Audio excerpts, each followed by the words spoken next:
One की starting में हमें एक फास्ट सीन दिखाया जाता है जहाँ पर एक लड़की डरी सहमी हुई सी भाग रही होती है। और यही हमारी स्टोरी की फीमेल लीड होती है जिसका नाम दोही होता है। और उसके पीछे एक लड़का आ रहा होता है और दोही उसे देखकर कह रही होती है कि हमारे आसपास बहुत सारे लोग होते हैं, उनमें से कोई हमारे फ्रेंड होते हैं तो कोई हमारे दुश्मन होते हैं, या फिर ऐसा है कि सारे ही हमारे दुश्मन होते हैं। लेकिन हम उन्हें पहचानेंगे कैसे? अब ये जो लड़का मेरी तरफ आ रहा है, क्या ये मुझे बचाने के लिए आ रहा है या फिर ये मुझे मारने वाला है? फिर सीन शिफ्ट होता है 200 साल पहले, जहाँ पर कुछ लोग अपने भगवान की प्रे कर रहे होते हैं और वो उन्हें कह रहे होते हैं कि भगवान हमें शक्ति देना, क्योंकि इविल स्पिरिट्स हमसे हमारी शक्तियाँ छीन लेते हैं। और तभी वहाँ पर एक लड़का आता है जिसका नाम गुवोन होता है, और यही हमारी स्टोरी का मेन लीड होता है। और गुवोन वहाँ पर पानी में हाथ डालता है जिससे कि रोज पेटल्स बन जाती है और उसे एक रोज बन जाता है। और गुवोन के हाथ में क्रॉस का निशान होता है। और उसके बाद वहाँ की लाइट्स ऑन ऑफ होने लगती हैं और साथ ही दीवारों पर ब्लड से कुछ लिखा जाता है। ये देखकर सभी लोग समझ जाते हैं कि ये तो एक डेमोन है, और वो सभी उससे डर कर वहाँ से भागने लगते हैं। लेकिन एक लड़की वहीं पर रहती है, और वह लड़की गुवोन के फेस पर एक क्रॉस से अटैक कर देती है जिससे कि गुवोन के फेस पर चोट लग जाती है और साथ ही ब्लड भी निकलने लगता है। फिर गुवोन उस क्रॉस मार्क को उठाकर लड़की के पास जाने लगता है, लेकिन तभी उस लड़की के पास एक आदमी उसे बचाने के लिए आ जाता है। लेकिन गुवोन उस लड़के को कुछ भी नहीं कहता, वो उसे क्रॉस मार्क लौटा देता है। और फिर गुवोन वहाँ से बाहर आने लगता है और वो एक चुटकी बजाता है जिससे कि वहाँ पर थोड़ी सी आग लग जाती है। और जैसे ही गुवोन वहाँ से बाहर आता है तो हम देखते हैं कि गुवोन के कॉस्ट्यूम पूरी तरह से चेंज होते हैं।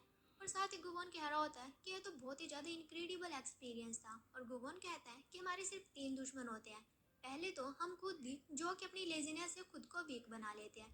और दूसरा, हमारा संसारिक जीवन, जो कि हमें बाहर से पूरी तरह से ख़त्म कर देता है। और तीसरा and most important, evil spirits, जो कि इस दुनिया में एग्जिस्ट करते हैं। फिर गुबोन एक आदमी के पास जाता है जिसका नाम पार्क गुब्योन होता है।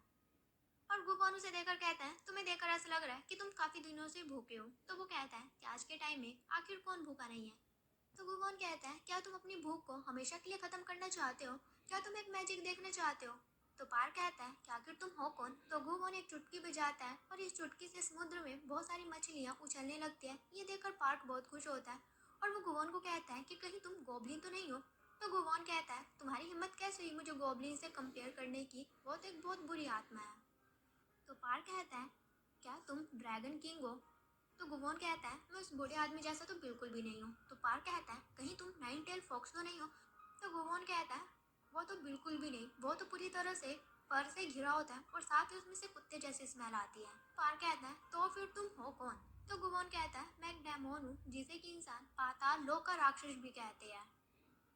ये सुनकर पार्क को उसकी बात पर यकीन नहीं होता और कहता है, लगता है मैं दिन में सपने देख रहा हूँ।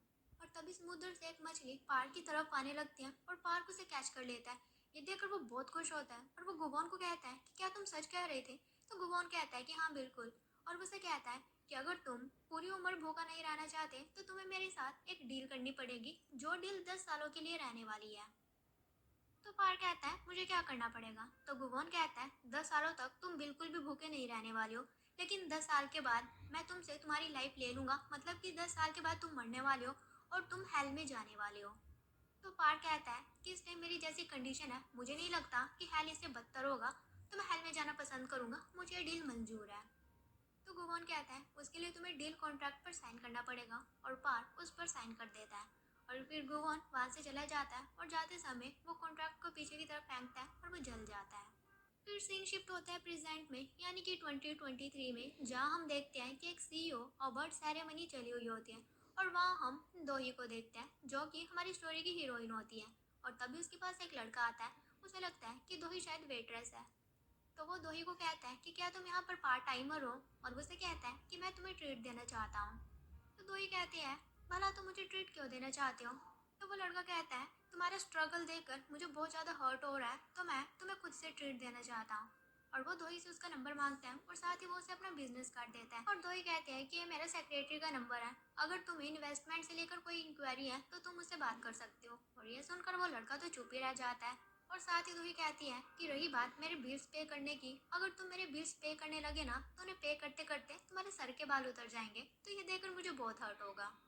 और फिर दोही स्टेज पर चली जाते हैं क्योंकि बेस्ट सीईओ का अवार्ड दोही को मिलता है। और तभी उस लड़के के पास एक दूसरा लड़का आता है और वो उसे कहता है कि तुम में तो बहुत ही ज़्यादा हिम्मत है, कि तुम मेरे ग्रुप की प्रिंसेस के ऊपर लाइन मार रहे थे। तो वो लड़का कहता है तुम्हारे कहने का क्या मतलब है। तो वो उसे बताता है कि दो ही Mary F and B group की सीईओ है और इसे इंस्टाग्राम सेंसेशन भी कहा जाता है। और वहीं स्टेज पर अनाउंस किया जा रहा होता है कि दो ही कंटिन्यूसली 2 बार बेस्ट सीईओ का अवार्ड जीत चुकी है। और उसके बाद दो ही सभी को थैंक यू स्पीच देती है। फिर हम दोही को उसी कंपनी में देखते हैं और वो अपने एक प्रोडक्ट के बारे में देख रही होती है। किसी ने उसके ऊपर गलत आर्टिकल पोस्ट किया होता है। तो दोही अपनी सेक्रेटरी जिसका नाम शिन होता है उसे कह रही होती है कि ये किसका काम है। तो शिन कहती है कि हम ये पता लगाने की कोशिश कर रहे हैं। और तभी दोही के पास उसकी कंपनी के चेयरवुमैन का कॉल आता है जिसका नाम जू चोनसुक होता है, लेकिन हम उसे जो कहने वाले हैं।